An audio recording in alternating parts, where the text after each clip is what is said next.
தயாராக இருக்கிறீர்களா? நீ நடந்தால் நடையழகு அழகு. ஆஹா. She is a fantasy. நீ மட்டும் எவ்வளவு வெயில் அலைஞ்சாலும் மூஞ்சி மட்டும் பளபளன்னு வச்சிருக்கே, எப்படிக்கா? டெய்லி ஷேவிங் பண்றேன்டி. கேக்குறா பாரு கேள்வி. போ மூக்கு ஓட்டக்குள்ள போ. தோடு எடுத்துட்டு இருக்கேன். மூக்கு ஓட்டக்குள்ள போ. புடப்பா இருந்தா சில நேரத்துல இப்படி எல்லாம் யோசிக்க தோணும் கொஞ்சம்.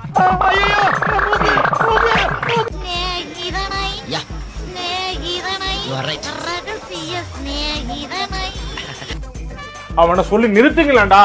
அவன் நிறுத்துற அந்த லூசுக்கு மட்டும் வந்துட்டே இருக்கான் போடுறா. என்ன தெரிகிறது? என்ன இப்படி ஆகுது? பட்டி கருப்பட்டிய வாசமுள்ள ரோசாவா கத்தறிந்து வச்சுன்னு சொன்னாங்க.